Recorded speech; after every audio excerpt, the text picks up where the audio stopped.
Welcome back to Orange Hat Reviews, everyone. Hope you're all having a wonderful day. It is Wednesday morning, time for the Mystery Movie Review, episode 12. So I gave the hint on Twitter and in the description of this video, and didn't really get much guesses on this one. It may have been very hard because unless you know Chinese folklore, you probably wouldn't have gotten it. So the first hint was the As You Will Cudgel. It is a staff in actuality, but it is also known as the As You Will Cudgel. It is also known as the Monkey King's staff. And it seems that I'm getting more photos or thingies. So yes, I may have just given it away by saying what it is. Now, also the second hint was two tigers on one mountain. That is actually a reference to a line in the movie that I will be that I am going to be reviewing. Just waiting for some folks to drop into the chat. Epime the Oz actually had a close guess in the chat. I don't know if his guess is still in the live chat, but if it is, he guessed Into the West or Journey to the West, which is actually very close because it is based on the Monkey King, that story or that particular storyline. Now, the movie that I am reviewing today, do Problem Child 2. Hello, Decepticon King. I might do Problem Child 2 or Problem Child down the line. It all depends on whether I can get my hands on that movie, you know? So the movie that I am doing, to give you guys a third hint, is that it is, good morning, Mara, two martial arts masters that hadn't done a movie until this movie. And they had wanted to work together. They had a couple of opportunities over the years, but hadn't been able to.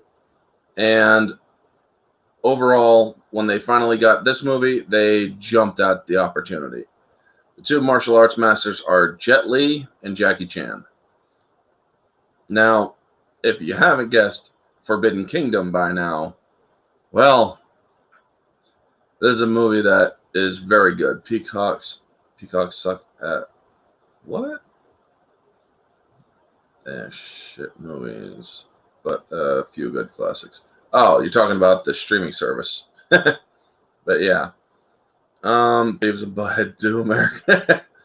oh, I think I know, but I can't remember the name.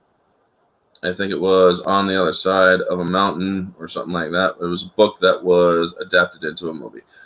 It is Forbidden Kingdom, right, Kitty? And thank you for stopping in. This one with Jackie Chan, Jet Li, what was the other kid's name? The one that plays it. Liu Yifei, before she went woke with all the stupidity. Michael Angarano, he plays the main character in this movie. And this movie starts out, I'm going to be reading from my talking points here. This movie starts out with a nice opening scene in the sky, basically traveling through the heavens. And then you see, and it has a very brilliant score too, and then you see the Monkey King's staff whirling through the heavens, and you actually see the Monkey King in the distance, especially if you watch this in HD on a big screen TV, because I never noticed that one detail before yesterday when I watched the movie. And then you see Jet Li as the Monkey King. He's just whirling his staff. Now, there are objective flaws, and one of the flaws do hold into this movie is the Monkey King's staff, especially when it is being wielded really swiftly and whatnot. It is a very rubbery staff. When you see him or when you see the staff being wielded in certain scenes, you can see it wiggling like this a lot. And I'm like, yeah, if you're trying to tell me that that is the Monkey King staff, it wouldn't be wiggling like that. However, this movie is still entertaining to watch. Jet Li being a blonde Monkey King, which is usually goes against the narrative of who the Monkey King is. He's always depicted in the normal brown hair. But this was still an actually great depiction. Sun Wukong is the main antagonist in Journey to the West, the Monkey King story from Chinese folklore.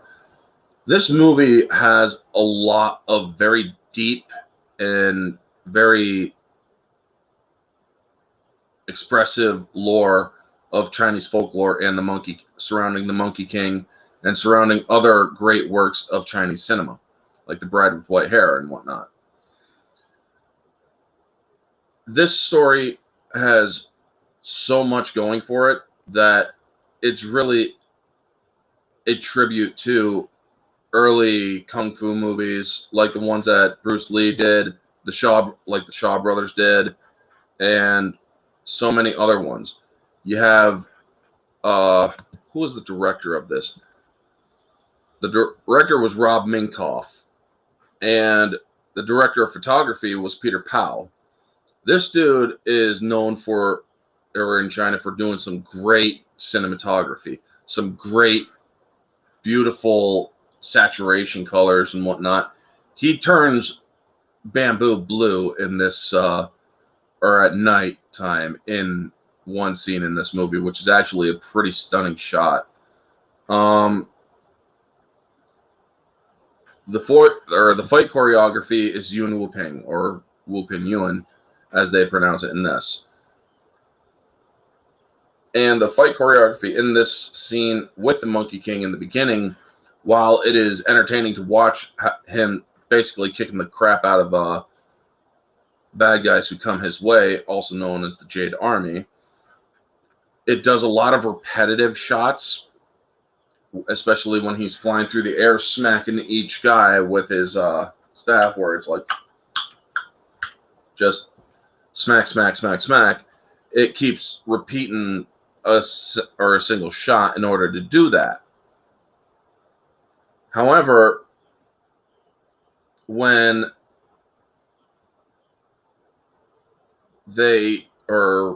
then it goes to a wake-up scene where he comes up close to the camera and swipes at the camera, which wakes up the main character, Jason Tripitacus, out of his dream, which he was dreaming about the Monkey King and that staff, which actually does play a little bit into the story going forward. Now, that is when you have the opening montage, which shows old school kung fu movies, some of the Bruce Lee movies, and other great movies that I haven't ever had the pleasure to see. Now, this then transitions into a scene with Jackie Chan where he has some happy day to you, Orange Hat, Decepticon King and Rankin. Hey, Happy Dino, how you doing? So this transitions into another scene with Jackie Chan where he's playing a character known as Old Hop. And he is an old man. He plays like a 100-year-old guy. And the prosthetic work, for the most part, is very well done. And he does have the very old voice like this. He does it very well.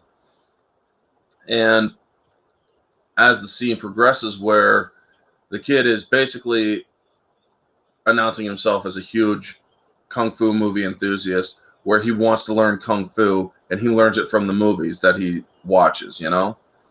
Because as he's waking up in the beginning of the movie, you see him watching an old school Monkey King movie.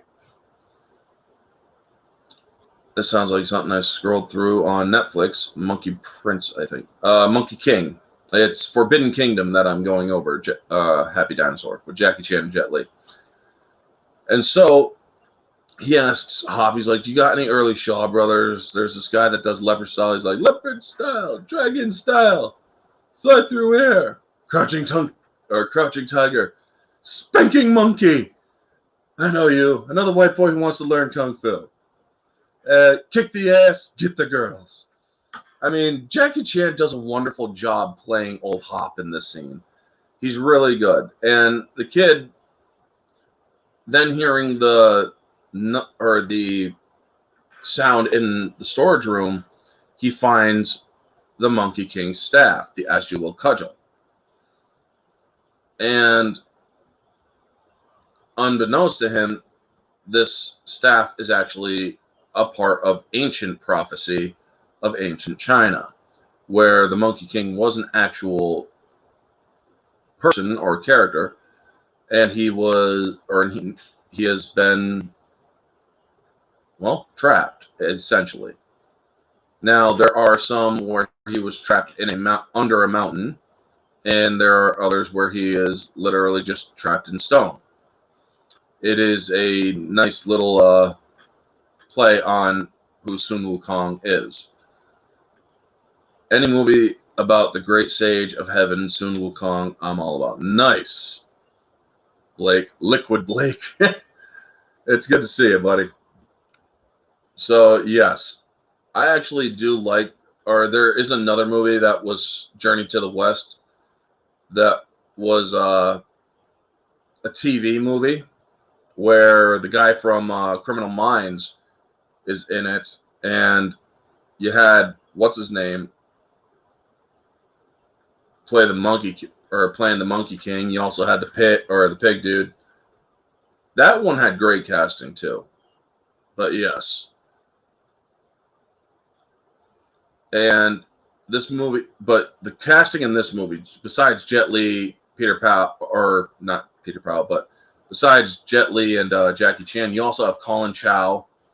You also have Liu Yifei. This was actually a very good movie that she did very well in her acting, where she was unburdened by foolish identity politics, where she was in Mulan, where her acting was not as good, where she was very wooden in that one. In this movie, she's actually very well portrayed as Golden Sparrow. They do change that up from Golden Swallow. This also has Li Bingbing, who has been in a few other movies that I know of, one of them being The Meg, where she is the love interest to the main antagonist, Jason Statham, in that movie. This movie, Forbidden Kingdom, objectively, the recent animated The Monkey King, I really like too. I will have to check that out, Blake. This movie, objectively, I would put around a 7 out of 10. Objectively, folks. That's without bias. Meaning, this movie, as entertaining as I found it, that's a subjective. But as looking at it from an objective lens, it does have problems. There are choreography issues. There are prop issues where you see in some scenes that that the Monkey King staff is a very stiff and rigid staff. In other scenes with Jet Li, when he was using it, you see that it is very rubbery, how it wiggles and whatnot, kind of like flops around a little bit. So while objectively there are problems, and there are a couple of acting parts to it that could have been a little bit better, and you get Jackie Chan and Jet Li, no more needed. Yes, while those two are a huge draw to this movie, the movie's your guess was dang close. The Oz, how you doing? Now, subjectively, I do put this movie at a 10 out of 10. I absolutely love it. It is great fun to watch. There are so many cool things about it that I find interesting, such as the lore in Chinese folklore about the Monkey King, the Jade Army, Five Elements Mountain. All of that is very interesting to me, how they use chi magic and such. it's a very nice story. And it's a great way of having American audiences introduced to this story and also getting them interested in possibly learning more about this particular side of Chinese folklore. A lot of people, or right now, there's a lot of hatred going towards China, more specifically the Chinese government. And yes, unfortunately, Jackie Chan has decided to open his mouth and say, I want to become a part of the Chinese Communist Party. But he still undoubtedly has had a great impact on movies, especially martial arts movies that he has played in. It's like a Dragon Ball prequel, but with lots of wires. That's one way of putting it. So, but yes, Jackie Chan undoubtedly is a great actor. It's just his recent stuff that he has said has really turned me off of his, well, personal life, so shall we say, or his life off screen. But yes, Jackie Chan playing old Hop, he's like, just storage back here, and he's like, where'd you get this?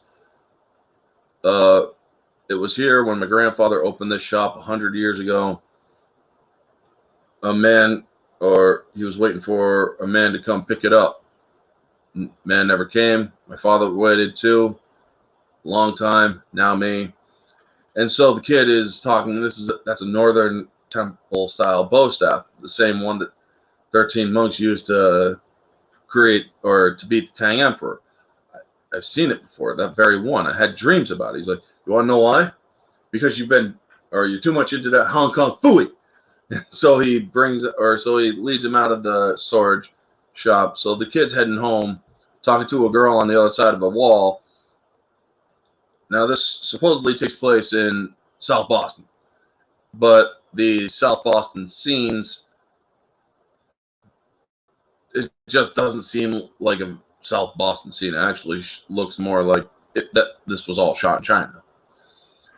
So then one of his he's talking to a girl, and she's like, you've been hanging out in Chinatown, what's up with that? And he's like, well, Kung Fu. Can't really talk about it. It's against the Kung Fu code. He's playing it up, trying to get the girl, you know? And then some bullies come up, and they're messing with him, and they start kicking him around. And then they find out where he's been. He's like, he's been hanging out with that, I cannot say that word on stream. It is a racial slur. Starts with a C, ends with a K. It's Chinese slur, or a racial slur for Chinese people. And the Kung Fu Code, yeah.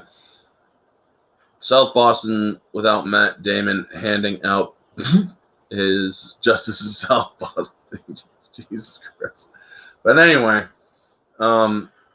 they find out where he is, and he's like, you tight with the old man? So they go to basically rob the place at night. And the look that Jackie Chan gives Jason, the kid, is heartbreaking. He's like, you are not a nice kid anymore. You see the shame on Jackie Chan's face, the shame that he is projecting at this kid. And then while these kids and these punks are basically robbing the place, Jackie Chan gets the staff, smacks one kid, but the other guy whips around and shoots him. And so he tells Jason, return to rightful owner, run. So the kid starts running. He's like, you didn't see that, yo. You didn't see that. So it's a nice little chase scene. They get up to a rooftop, and basically this is the end of modern day shots of this movie going forward until the end of the movie. This is a tricky thing that you do in movies where you're leaving one world going into another, but you're not reminded throughout of the real world except for only one or two times. Now, this movie has a lot of reminders, subtle reminders that he's trying to get back home when he is transported to ancient China. He doesn't understand a word these people are saying because he's in ancient China. He wakes up after he falls off the roof because the cudgel or the staff literally pulls him off the roof as he's holding it. It literally goes like this, and it's like, whoa, crap. slides off, falls off the roof, and as the scene or shows him falling, it goes to a side shot where he hits the ground, but you don't really see him hitting the ground, and then he wakes up in ancient China. So the next shots that come from this that start action-wise, and I think, am I slowing down here, folks? Is this actually coming in well? Because if not, I will go to my Kindle. But yeah, there, Jackie Chan's old hop. There is, or during that scene, that's what I thought. 1 second, folks. I will be right back. Yep, that's what I thought. I'm gonna go, or I'm gonna switch it over to my Kindle. I'll be right back, folks.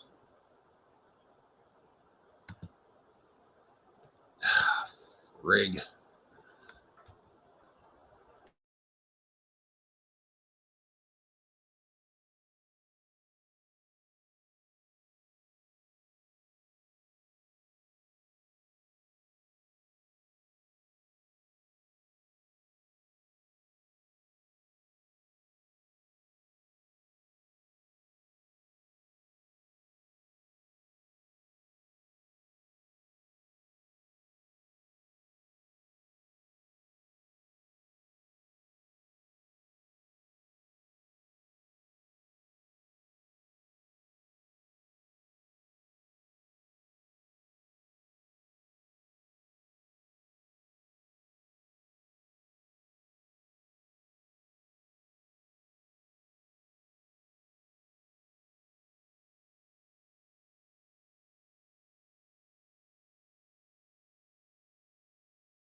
Okay, can you guys hear me clearly now?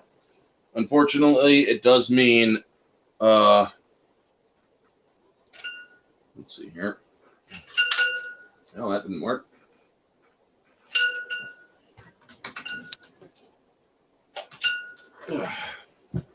Nope, that's bad lighting. Okay. Anyway, can you guys hear me now? Am I coming in clear? Unfortunately, you are going to have to deal with lower video quality because of the camera not being able to be attached to a Kindle. So, for that, mea culpa.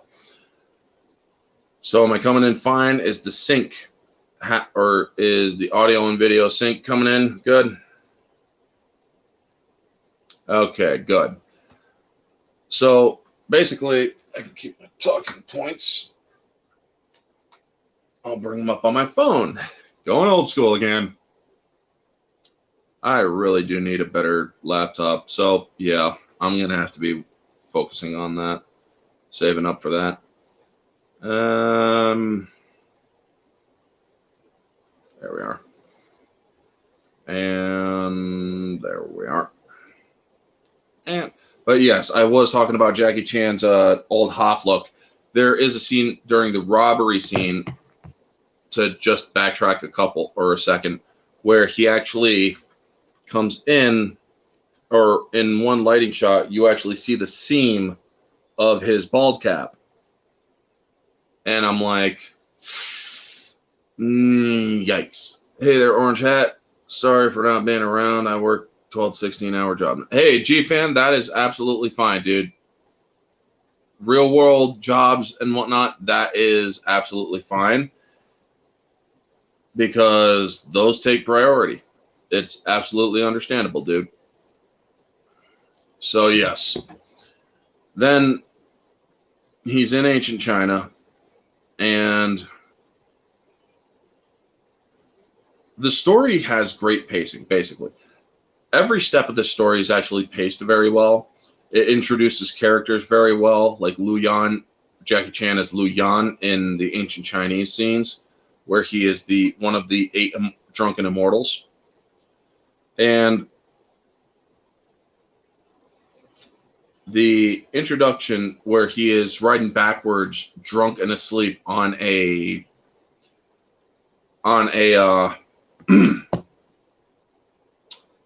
mule, sorry, completely blanked out there, is something that I heard was actually out of the original folklore, where he actually travels on a mule. Jet Li versus Jackie Chan or Jet Li versus Dolph Lundgren. Jet Li versus Dolph Lundgren actually happened in The Expendables, and I will eventually do a possibly do a mystery review on The Expendables, or do it in a discussion with the other 2 or 3 movies. But yes, when Jason leaves the hut that he's found in, and then he sees the Jade Army is coming, they start chasing him because they notice that he has the prophesized weapon. He doesn't understand a word they're saying because he doesn't understand Chinese at all, or Mandarin.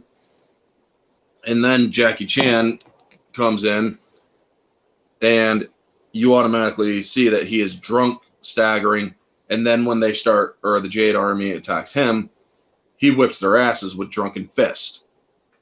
Now, the fight in this movie is one of the better or best either actor has been involved in. Well, that's because you are seeing that these 2 are serious martial arts or martial artists, and that they are very dedicated to giving a very great performance. And we will get to that when we hit that scene.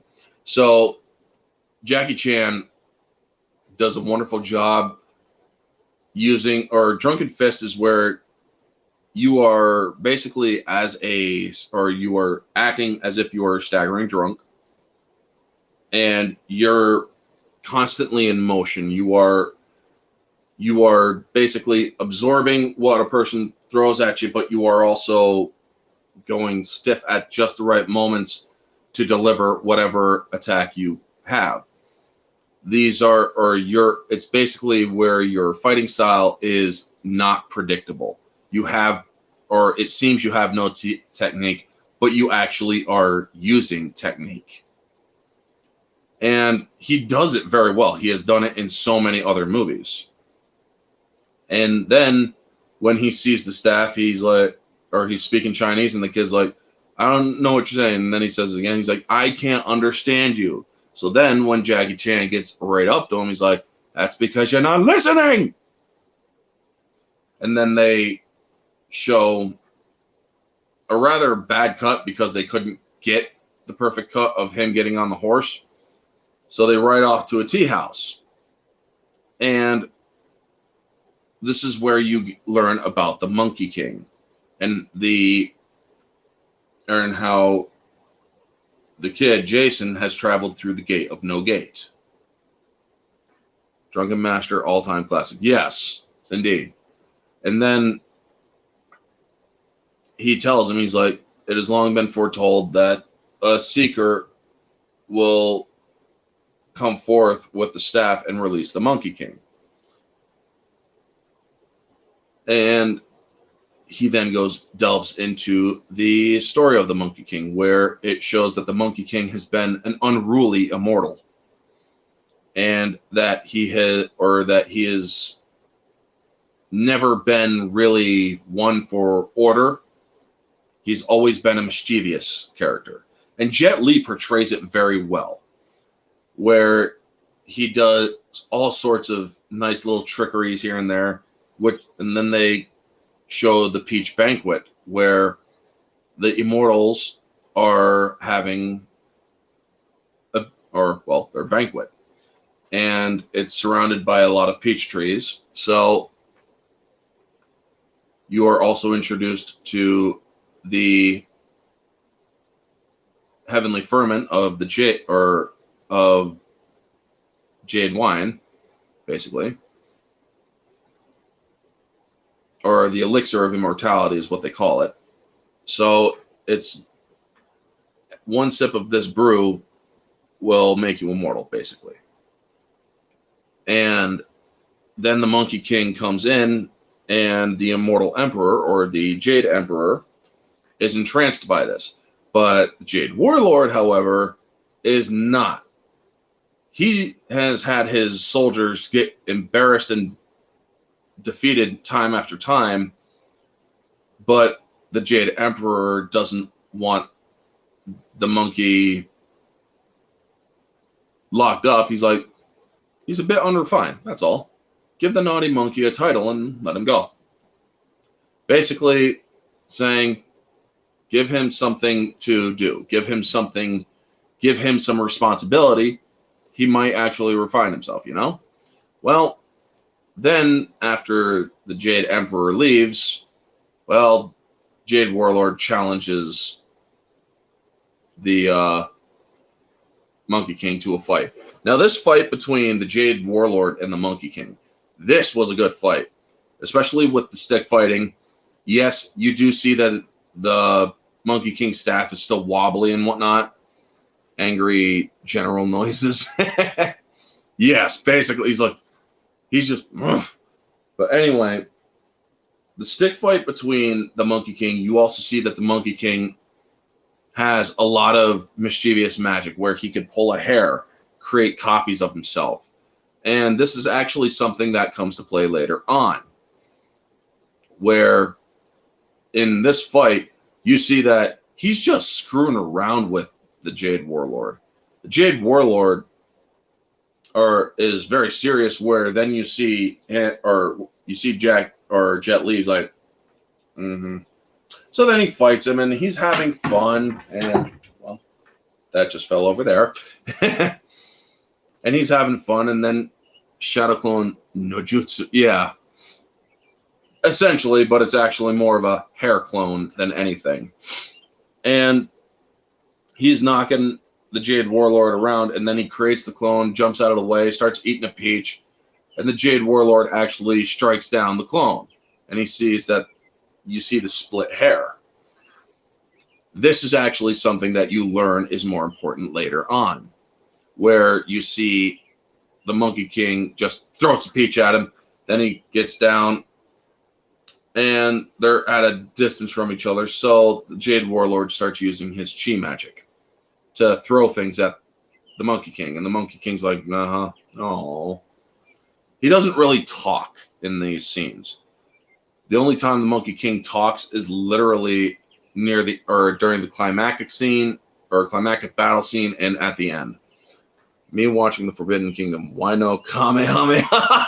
Yeah. So, in this scene, the way that the CGI is used for the chi magic, where it's clear, but it kind of just wafts off of his hand, you kind of see a ball of clear energy, and how it just kind of smokes off of his hand into objects to lit them up with, well, telekinetic energy, basically. And that is actually pretty freaking cool looking special effects.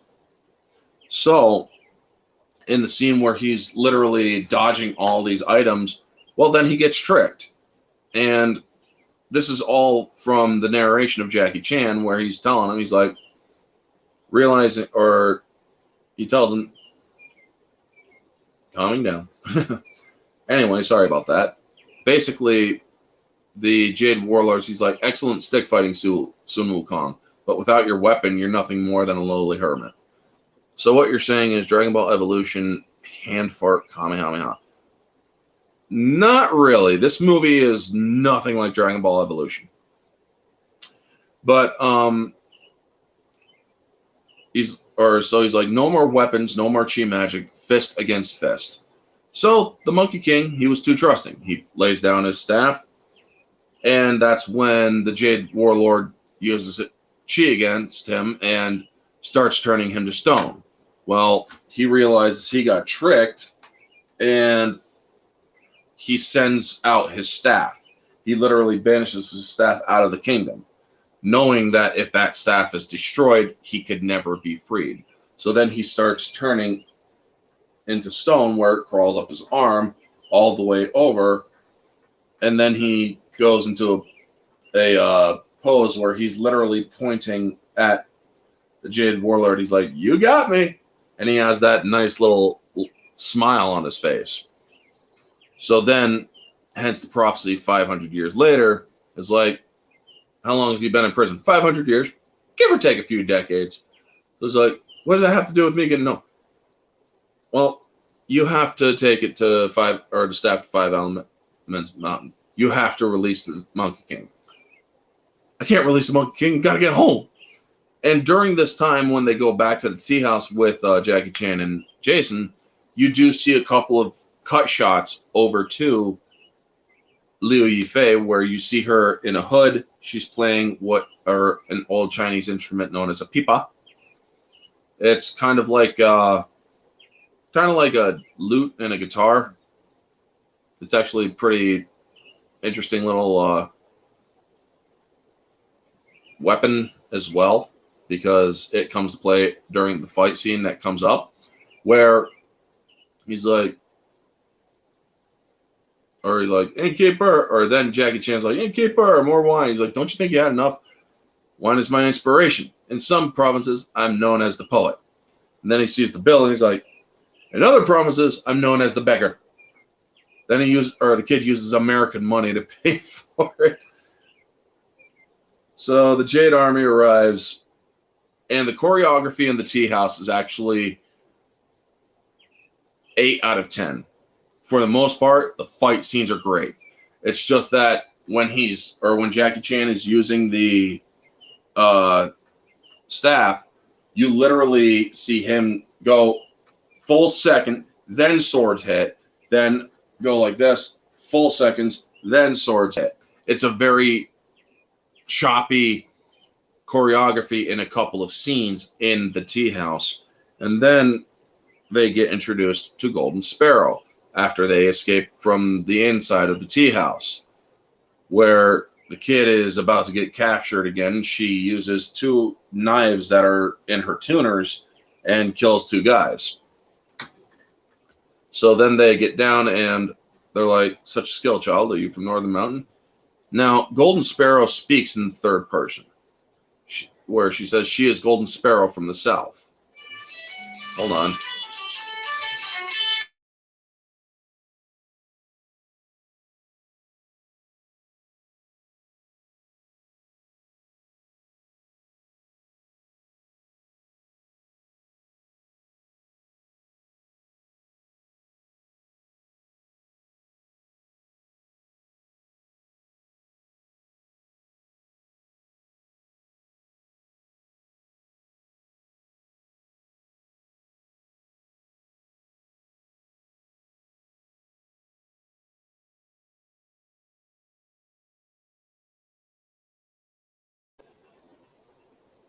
Yes, I am now an orange man, Mara. Or Riot. Sorry about that. So also, that was just my CT scan results. For anybody who knew who has known, I have been having a lot of massive migraines lately, and I wanted to get a CT scan to make sure it was nothing serious, because it was only on one side of the head. So they just got back. Everything's normal. Great. So back to the movie.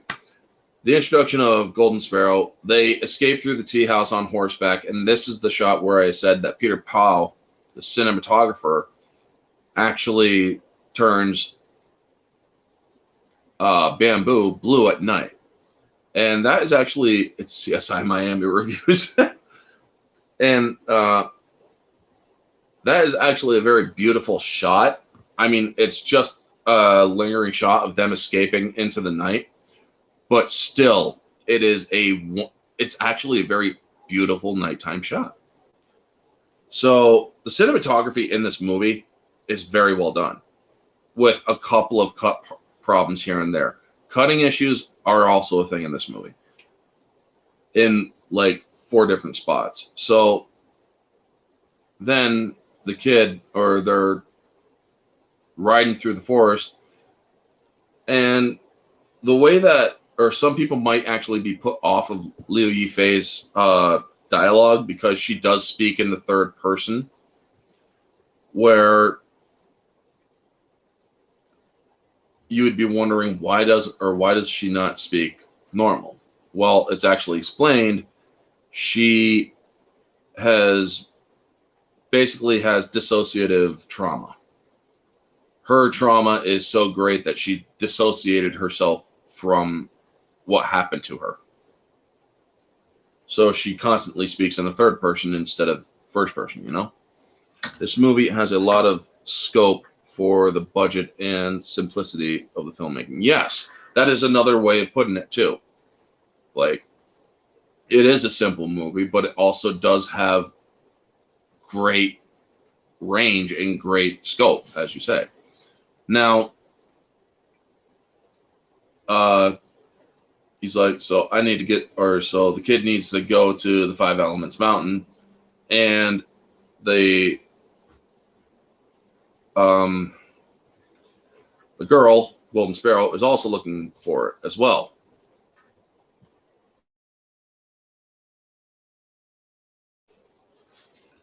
And so then Jackie Chan's like, okay, you guys should probably head that way, and I gotta go. He basically he's like, I can't go with you to Five Elements Mountain. It crosses a barren desert, and even worse, no wine. His elixir, because every mortal has one. She thinks that, I'm not dealing with Alexa right now, she thinks that Lu Yan is immortal. Everybody thinks he is immortal because he has the name Lu Yan. He is one of the drunken immortals. Well, and he's like, without wine, I will perish. You must understand this. And he's like, no, you must understand this. This is insane. You want to go home? Yes. So he sweeps him. And he's like, then listen well. If you die here, you will be found dead in the world you left behind. Do you understand? And so he's like, my flask is getting low. I must say goodbye. Bye-bye. And then he just starts walking off. He's like, leave him. You're the one that needs to do it. And he's like, how good is your kung fu? And he's like, he has no kung fu. None. Now, that is another thing, folks. In the real world sequence in the beginning, and they're talking about kung fu, in the ancient Chinese scenes, it's called gong fu, which is actually the original terminology for kung fu. It is gong fu. And that is another beautiful thing that they add to this movie, is another measure of authenticity. So as they progress forward, the kid asks Lu Yan to teach him kung fu or gong fu. And so he's like, all right, fine. So he's like, swing hard or you can't handle the kung fu. Yeah, exactly. So he starts teaching him the ways of kung fu. Now, what most people think kung fu is fighting and yada yada, it's kung fu fighting, you know? Well, no, kung fu is actually a way of life. It's actually more than just fighting styles. It is a way of life. It is spiritual as well as physical. So at night, he's like, you're going to teach me no shadow kick or the Buddha palm technique? And there's this one guy, and he's talking about a video game to a dude who's literally living in ancient times. So Jackie Chan's just filling his cup full of hot water. He's like, cup's full. Ah! He's like, exactly. How can you learn anything when your cup is already full? How can you learn Kung Fu when you already know so much? There's no shadow kick, no Buddha palm. Empty your cup. So the kid empties his cup physically. He's like, hopeless. He doesn't get that was a metaphor, basically.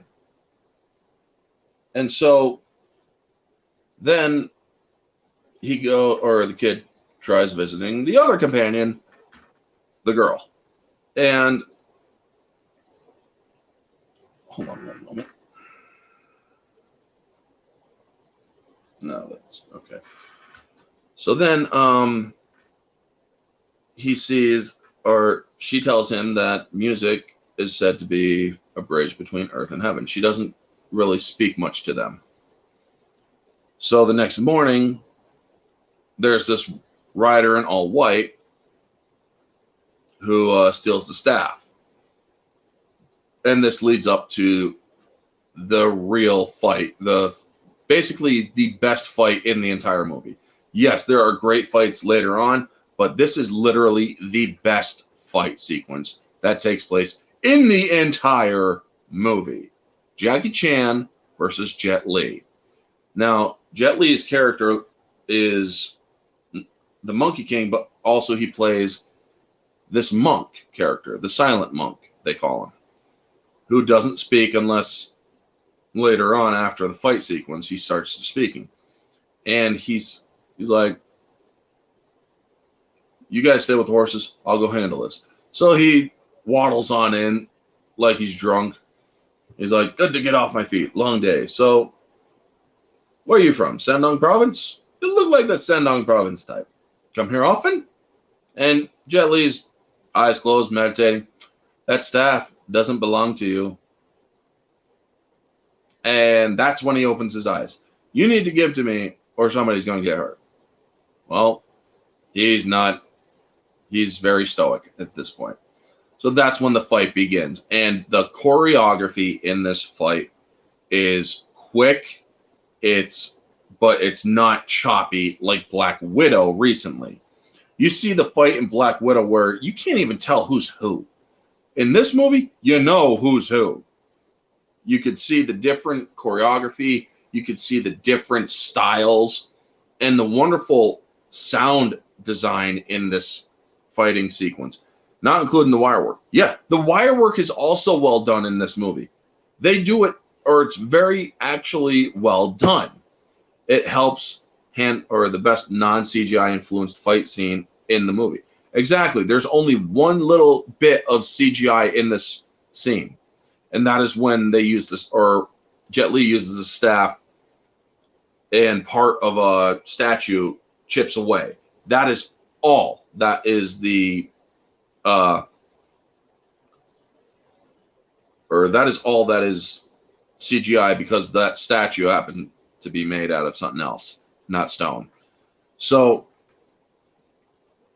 the fight between Jackie Chan, it goes between different styles. You see Jackie Chan sticks with mostly the drunken style, and you see how Jet Li is using different styles. And when they go to animal styles like tiger and praying mantis, you actually hear the noises of a mantis and the noises attributed to mantis or to mantises.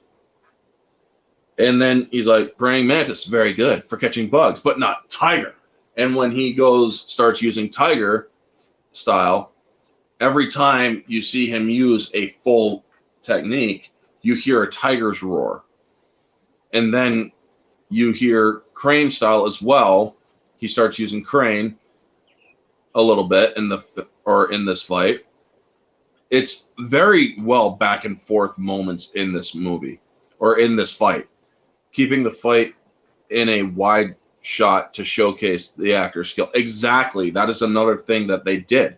They did a lot of wide shots, but they also do have some up close shots too, in order to show what is needed. Now, the back and forth, this is literally point Jackie, point Jet, point Jackie, point Jet, point Jackie, point Jet, point Jackie, point Jet. They get into it. It's not one-sided. These two are so skilled that it's hard to, there is no definitive winner.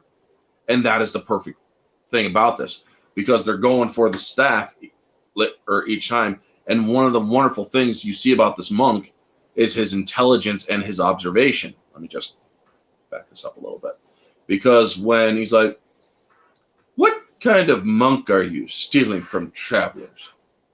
And he's not saying anything. He's like, oh, a silent one, I see. Or deaf. I'm speaking to you, monk.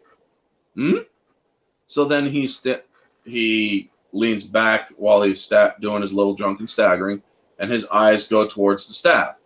Well, the monk notices this. He knows that he's fighting drunken style, so he knows what to expect. So when he goes for it, well, yeah.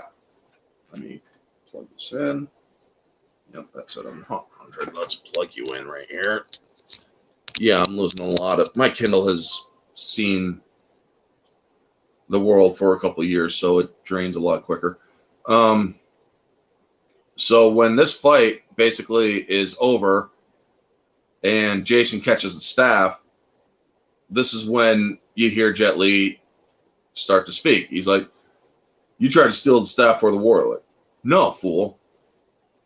I am on a mission searching for the seeker of the staff." And he's like, "You found him." He's not even Chinese. "I know. What is the world coming to? We're doomed." So then they talk Chinese to each other. So when Jason's not paying attention, there is a break of that in this movie where Jason's not paying attention. All the other scenes are in Chinese when Jason is not around, except in this scene where Jackie Chan's talking to him, because again, he's out by the horses until he gets into the temple. That's when they should have went back into Chinese. That is another gripe of a technical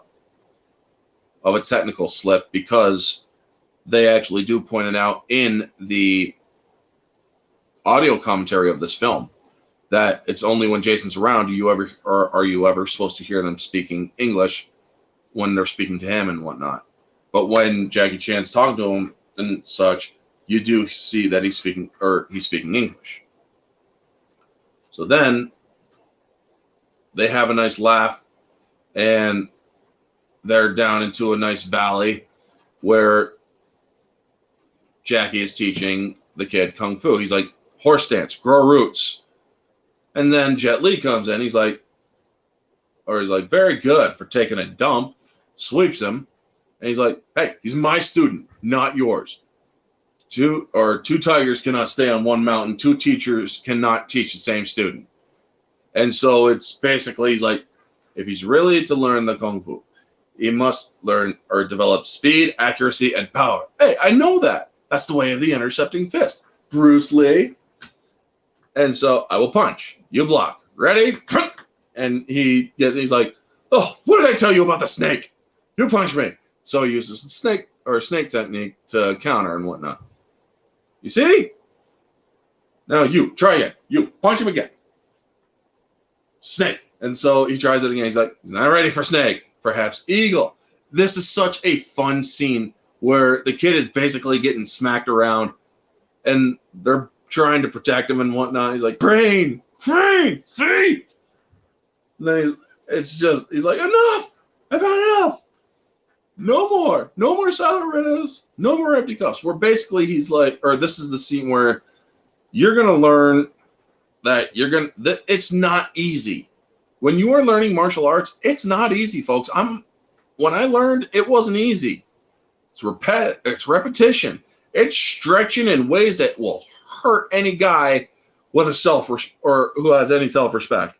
And they show the pain that this kid goes through in the training montages of Kung Fu. And when when he tries walking away, both of them throw him back down on the ground and pin him. And it's like, first rule, show respect to your teachers. So then Jet's like, "So what happened to the two tigers on one mountain? We could kill each other when it's over." He studied Buster Keaton and Chaplin for years. Jackie does physical comedy better than anyone. Yeah, complete truth right there, Blake. This is one I need to get a Blu-ray if it has one. Yes, it actually does. I have it on high definition on my digital library, but there is a Blu-ray. Glad the physical copies have an audio commentary. Yes, physical copies that is one reason why I still have physical copies. It's because you can always go back to the audio commentary. There are some digital or movies that do have muscle memory in martial arts. Yes, training. Yes, and I'll get to that in a second. In many physical media, you get the special features and whatnot. Movies Anywhere app, folks. Movies Anywhere. If you buy your movies through Movies Anywhere, going to Vudu and Amazon, but have them placed in a Movies Anywhere digital library, there are some movies that you will have the special features to, including sometimes audio commentary and behind the scenes and blooper reels. However, Movies Anywhere is not partnered with Paramount and Lionsgate. So sadly, this movie is a Lionsgate movie. I couldn't get it on it or in Movies Anywhere, but I did get it through Vudu. So yes, I am a person who focuses on digital media, but I do also have, on the other side of this wall, in fact, is all of my pretty much 300 to 400 DVDs and Blu-rays. Yeah. But anyway, back to the training thing where they start training him. You see Jackie Chan use a nice little rope pulley system where he puts his leg out and Jason's legs go into a split and he's groaning. Yes, muscle memory, as Mara says right here. Basically, martial arts training, yeah, it's muscle memory. And I got to tell you, when you do the stretches and such, when you are starting out, it hurts. It hurts a lot. When you go home, you are so sore that you're thinking, I don't ever want to freaking do this again. Well, that's the thing. There is no easy way to martial arts. When you have the muscle memory, when you have the techniques down, you know that later on, if you need to use them, you'll use them right. In the right situations, you can be very dangerous, but that's not the point. The point is with martial arts, self-defense, self-discipline. Same with Kung Fu or Kung Fu. They describe it to them. It's like Kung Fu is more than just fighting, it's a way of life. You should become like water and all that stuff. They basically are taking it out of the art of war.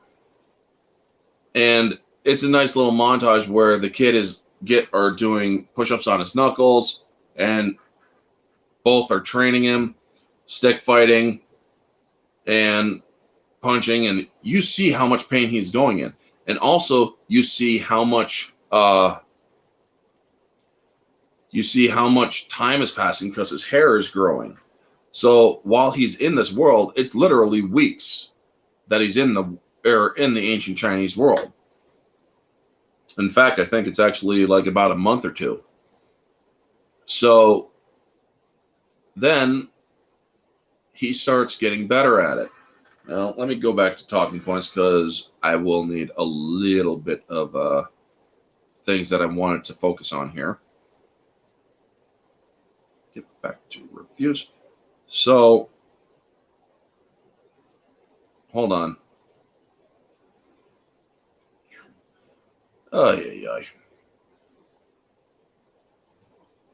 Yeah, I skipped a lot of things in the here, but yes.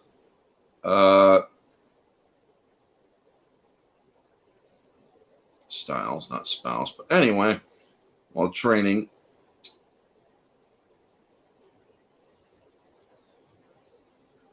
Also, during the scene, that's right, because this scene does also have a small break where they introduce the Jade Emperor, and there's two young women near him, and that's when the guards go in to tell them. It's like, we got a problem, my lord. And he's like, you know not to interrupt me during this time. Villagers are speaking of prophecy, and they say that the weapon's been found. What? Basically, he's like, okay. So he kills the guy, and then he's like, summon the witch, the one born of wolves, which is basically the bride of white hair. And she is at the tea house, and she learns, and you find out that this woman, purely misandrist, because her character has been cheated by men so much. The bride with white hair is a woman who basically despises men because of how she was treated by men. And sorry, she then sees just one of the tuning needle or the tuning knives, and she knows exactly who she's looking for. Well, she is a witch. And it's a nice introduction of, or with Li Bingbing. Her acting in this scene is actually very well done. Now, this is at the time, Li Bingbing knew very little English, but she actually did speak English very well in this movie. You would actually not believe, or you would actually think that she does or that she's been speaking it for a while. But I believe at this time, her preferred language is her own language, Chinese. So, getting through that, they get to the desert scene, where Jackie Chan and Jet Li have another funny scene. And it's like, oh, Jesus.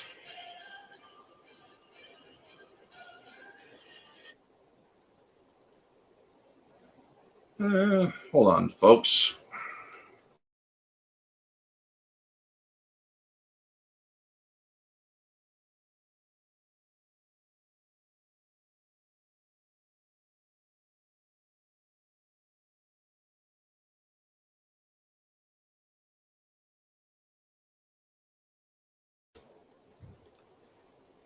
So, yeah, there's a scene where they're all very hot and they're all very, well, the sun's taking its toll on them through the desert.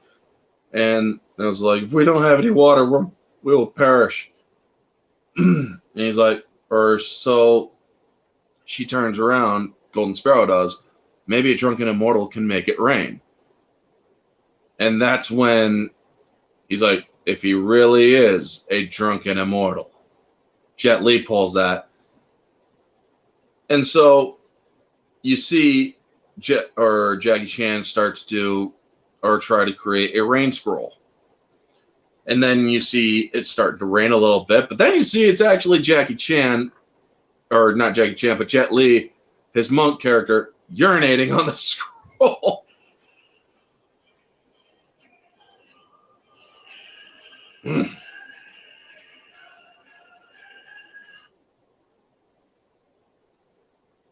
And oh, damn it.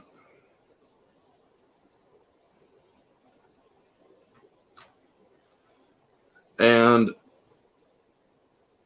this actually, or Jet Li's character, the silent monk urinating on the scroll, that actually is a big tip-off. Now, you think during this whole time that he is just a monk. Well, believe it or not, his mischievousness comes from, well, his progenitor, which is later revealed to be the Monkey King. And you will, or later on, it's a nice little reveal that he is there, but we will get to that after. So after Jackie Chan's looking at him, he's like, "You are a disgrace to the Buddha! Blasphemy!" And so they're like, "Look, or he runs up, he's like, "Out there, I bring you to the mountain." Because they're getting close to Five Elements Mountain. And then it jumps to a nice score scene where the score really picks up, and you see how well Jason takes his training seriously. He's showing a lot more skill, and he's showing a lot more dedication. And you see in both Jackie Chan and Jet Li that they are giving their nods of approval, and they're like, maybe there is something to this kid after all. And then they stop for a break in a nice little orchard area where you see, or where he and Sparrow are talking cloud talk. And then she learns a little bit about him and his, how he never knew his father and whatnot. And they get interrupted by the witch. The witch is also, or had been tracking them through the desert. There was a scene where she talks about it. And then when they find her, they're like, "Why do you want the staff? When I deliver the weapon, I'll be granted immortality through the elixir." And then they have a nice fight there. Now, the sequence in this scene is very interesting because the trees that they have built are meant to break away, are literally meant to fall apart if somebody falls on them. So that I noticed was interesting, but also you hear, or the choreography in the scene is actually very well done, along with the cinematography, where the camera is moving between each person, and there's very little wrong in the scene in ways of choreography. The weapon or the staff is pretty much kept in the more solidified form, or the solidified version of the staff. And as they escape, Jackie Chan gets an arrow in the back by the witch after they have ridden off for a while. So that's another plot point that leads further in. Now, I am going to have to backtrack because I did forget to point out Sparrow's origin. Sparrow basically, when they were riding through a town that had been massacred by the warlord and dead bodies hung and whatnot, she explains her motivations for joining was vengeance. She wants to kill the Jade Warlord because the Jade Warlord killed her parents. Her father was a government official who spoke out against his tyranny. And so Jade Warlord sent his armies to massacre her parents and her village. And that is why she speaks in the third person. So the monk basically, he's like, vengeance has a way of rebounding on oneself. Because she has a jade dart that is tipped with the head of, or a fully jade dart that she also uses as a hairpin, and has the head of a phoenix on it, which is the style that she uses in martial arts. And she always ends up pulling the pin and throwing it like a dart. And she actually does it very well too. Now, during the scene where Jackie Chan gets brought to a temple on Song Mountain, they find out that, well, he's not immortal. He actually failed his tests, where he didn't want to be. He didn't want to be an immortal. He learned to care for people, and he would rather die as a mortal than live without fear of death and without desire or caring, because that is how he saw it. But his student wants to go immediately where Jet Li is like, or the monk is like, no, we will go in 2 days when there is no moon. We can approach through the fourth peak through an underside entrance. Well, Jason decides to go his own route, but before that happens, that night after he learns that that Lu Yan is not immortal, there is a scene where he talks with Liu Yifei, Golden Sparrow, and she says to him, back in the tea house, you were scared and weak.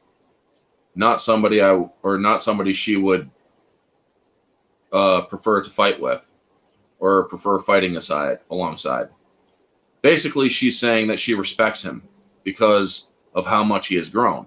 Now, there's an alternate scene, if you have the DVD or the special editions, there's an alternate scene where he and Sparrow actually kiss in this scene.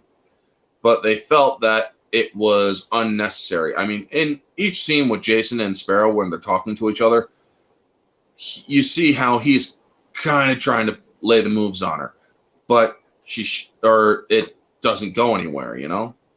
Now, later on, there's a scene actually it's the scene of her death, where you feel that there is a little bit more to them that there is shown in the movie. And that is what led to the alternate scene of where they actually do kiss. But they actually chose to show a scene where they don't kiss, and he ends up riding off to the Jade Palace, and he's like, or with the staff, to try to bargain for the elixir. Well, the Jade Warlord's like, I've already promised it to someone else. She didn't bring in the staff. I did. And the white-haired witch is there too. And he's like, the boy has a point. So she reminds him that it was promised to her. And so the Jade Warlords basically goes brutal. He's like, there's only one way to resolve this. A martial challenge to death. And that's when you see Jet Li and Golden Sparrow on their way.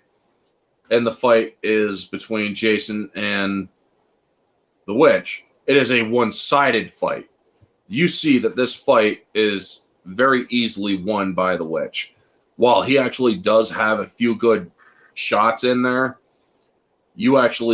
she basically controls this fight. It's one-sided.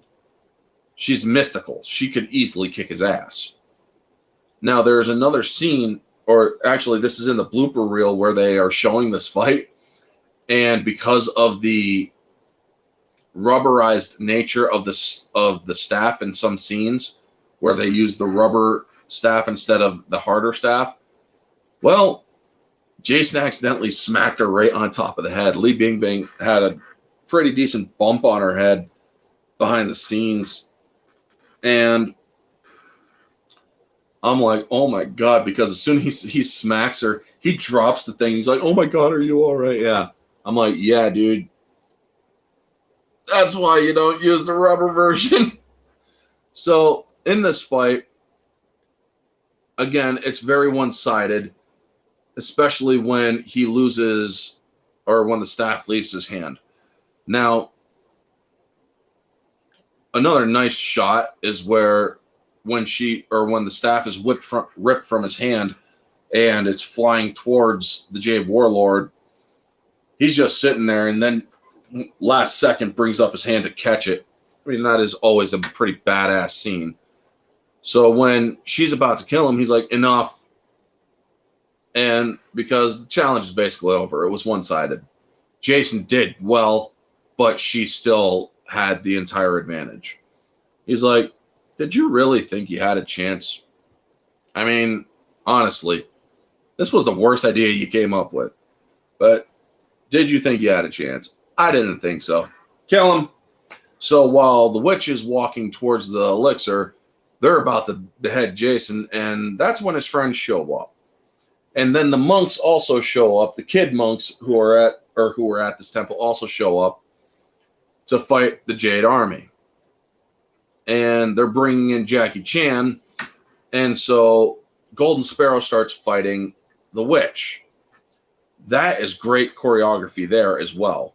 The knife fighting, the movement, the cinematography. Each of these fights in this movie are well shot. That you very rarely get the idea that they are using a stunt double in certain scenes, because these people have trained for these scenes. In fact, I don't think I even saw a scene where there was a stunt double for the kid, except for obvious scenes where he was falling from a great distance or whatever. But Jackie Chan ends up getting carried in there by the kid monks, and one kid grabs the elixir as it goes flying. He grabs it, whips it. Another kid bounces it off of his head, and I'm like, that would have hurt like hell, especially using the sound effect that they use, because that's metal scrape sound effect. And I'm like, you're going to be feeling that after your adrenaline wears off, I'm telling you. So then Jackie Chan drinks the elixir, and he's immediately all better. And I could have sworn that elixir was Mountain Dew. I'm pretty sure that's what it was because it just had that green, that really green color to it. So he also, or the way he sits off, it's like, holy crap, dude. The way he sits up, he's like, "Goodbye," which is basically cheers in Chinese. And he then starts laughing and it's kicking ass. And fights continue where you see the witch get a chokehold. Do exactly, Blake. And where you see the witch get a chokehold on Sparrow, where then Jackie kicks her out or saves her. And you see the Silent Monk going up against the Jade Warlord. Now, the Jade Warlord is a heavenly being. He's a celestial, or what they would consider a celestial, immortal. Where he was also, or during this time of all the fighting, he has the staff and he was going to throw it into the Jade Furnace, where he calls forth the Jade Furnace and he throws it in, where the Silent Monk, Jet Li, catches it and starts fighting against him after trying to free the Monkey King, because the Monkey King statue is right up there of the Monkey King where he needs to be released. Now, as he's fighting against Colin Chow, or the Jade Warlord, you see that when he gets hit, he's easily blocking it. He gets hit by the staff. It barely does nothing because of how powerful he is. And he then uses a glaive against the monk, who starts getting sliced up on his shoulder, who gets shredded in his, or who gets a little bit shredded in his robes, and then gets stabbed in the other shoulder. Jason gets there and he's like, the statue, or he throws the staff to him, use the staff. And so then he's about to do it, where the Jade Warlord's about to intercept him. He then slices the back of the monk, who tries to re-intercept the Warlord. So that allows Jason to release the Monkey Kings by smashing the statue. You see this huge release or shockwave of chi. And then it comes back and you see the Monkey King looking at the Silent Monk, Jet Li, and you see him give a reverent nod to his child, essentially. Because you then see Jet Li, the Silent Monk, dissolve into another hair and go into the Monkey King's hand, where he then sees the Warlord and he's like, my turn. Basically, this is the Monkey King no longer holding back. This is a full-on, you're done. The fight, and it's a nice cut between other fights, because it goes back with the witch, or the white-haired witch, versus Jackie Chan, who is now immortal, and he's easily getting the upper hand and kicks her over an edge, where he's about to walk back in. He then gets wrapped around his throat, her hair, so she's not living. She's about to climb back up. The equivalent of the glass breaking in Austin 316 walking through. Essentially, yes. Essentially, yes. Is the Monkey King coming back. It's like, oh, damn. But I'm pretty sure that Jade Warlord was hearing the Undertaker's bells, Liquid, just to give you a nice little wrestling sequence there. So after that fight is done, you see even more of the Monkey King's fight with the Jade Warlord, how he's easily blocking any chi attack the Warlord uses with his staff. But then they get separated again, and that's when Golden Sparrow walks in. And she distracts the Warlord to try to kill him with the dart. Well, the Warlord then uses his chi to launch her back, and she breaks her back, basically. She gets slammed into a pillar so hard that there's no chance she's living. So Jason goes up to her, tries handing her the dart, but she hands it to him. No words are spoken in this, or in this scene. Basically, it doesn't need to be. It's like, kill him for me, please. So the Monkey King and the Jade Warlord are still fighting, and the Monkey King swats the Jade Warlord back a little bit. where Jason is just standing there with the dart and just stabs it right into the warlord, and they both look down. You see the jade dart in him, and it's like, oh damn. And even the Monkey King reacts to that. It's like, you just seriously used jade to kill an immortal. Well, that's the thing, folks. When an immortal is killed in this sort of folklore, it's not, or it's kind of, in a sense, taboo. So it's a pretty shocking sight to see what happens when an immortal is killed. It's like, oh shit. So then he goes back to Golden Sparrow, and she's like, Jade Warlord, he's dead. So then she reverts to first person. She's like, I thank you. And then she dies. And with the end of the Jade Warlord and the release of the Monkey King, it's been 500 years. So the Jade Emperor comes back. And so the Jade Emperor comes back. Everybody's kneeling, and Jason walks in with her. Is there anything you can do? Her destiny was written by her own hand. I am sorry. Meaning he cannot bring her back to life. She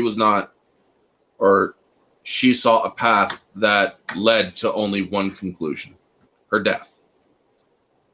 So so then it goes to them returning to the Gate of No Gate, and the immortal, or the Jade Emperor, is like, you have fulfilled the prophecy and freed the Monkey King. What is it that you desire, please?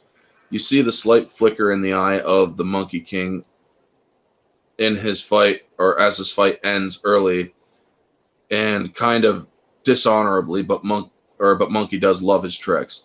Yeah, exactly. And so the Jade Emperor basically says, what is it that you desire, please? I just want to go home. Okay, so be it. So then he says his final goodbyes to Lu Yan, and he's like, I'll never forget you. And he's like, I think that's what being immortal truly means. And he also gives him a little bit of parting wisdom. He's like, it is often said that students and master walk the same path until their paths go separate ways. Which basically is saying, this is where we part. And then the Monkey King comes up, and that's when he finally speaks to the traveler. He's like, you freed me, traveler. Now go free yourself. So as he goes into the gate, the Jade Emperor uses his celestial breath to blow him out. And so then he wakes up back in Boston. And the punks that had knocked him off a building, that chased him up the building, are back. And this kid has just come back from one hell of a trip. So you also see that the staff is no longer in his hand. He's getting thrown up against the fences by the kids that were bullying him, by the guy that shot Hop. His name's Lupo. And he's like, you gonna shut up? I ain't gonna ask you again. So then they fight, and Jason is kicking his ass. He's like, we don't have to do this. So it's basically a one-sided fight. And then the other punks he looks at the other punks after he kicks him when he pulls the gun on him. He basically finishes them off. He's like, enough. And so he looks at the others, and they just run off. So that's the end of that. Lupo is basically getting arrested. He finds Hop getting hauled into an ambulance. He's like, are you all right? He's like, or the paramedics is like, they missed his heart. He'll live. And so he's like, of course I'll live. I'm immortal. So you basically kind of understand that old Hop is maybe Lu Yan in the real world. So he's like, did you return the staff to rightful owner? Yeah, I did. You the man. So he gets hauled off or carted off into the ambulance and whatnot. And then as that's going on, you see a girl turn to Jason, and it's Golden Sparrow, just in the real world. And she's like, will he be all right? It looks like it. I saw what happened. I work across the street. You are very brave. And he's like, yeah, it's all right. See ya. And then you see that she goes into a shop that's called Golden Sparrow. So then there's another narration with Jackie Chan where the Monkey King journey or takes his journey west as the stories were told, and the traveler returned to his old world or to his world, and where one journey ends, another begins. Basically saying that the Monkey King, after being freed by the traveler, it's time for his journey to find truth and knowledge. And then it just goes into the ending sequence because Jason is doing staff work or staff tricks and swirls on his rooftop. And that's the end of the movie. Now, again, objectively, as I said, this movie is about a 7 out of 10. It passes, but there are a lot of problems. There are a couple of acting problems that could have been done a little bit better. Specifically, some of the Jade Army, how the ones that talk with certain characters, they just seem as if they're not well done. The wig for the white-haired witch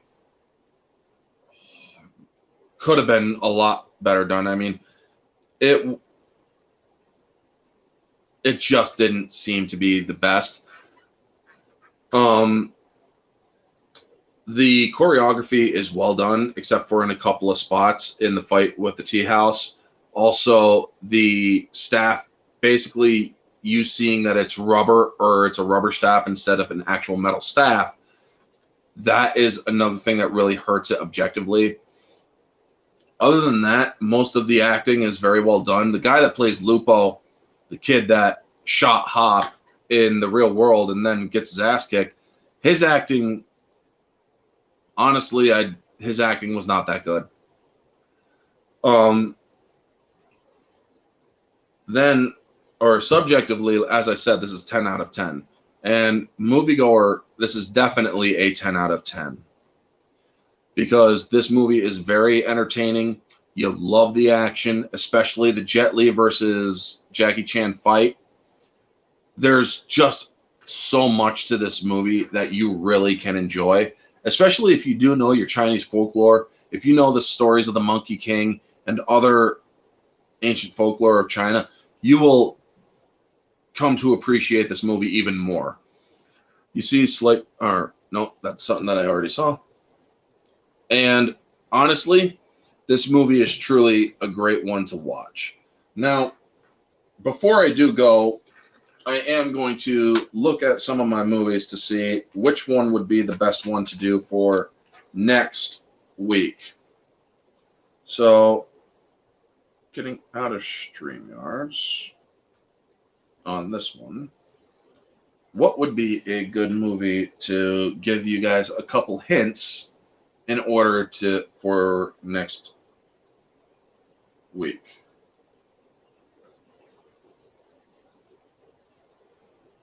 And honestly, I think I already have one chosen, but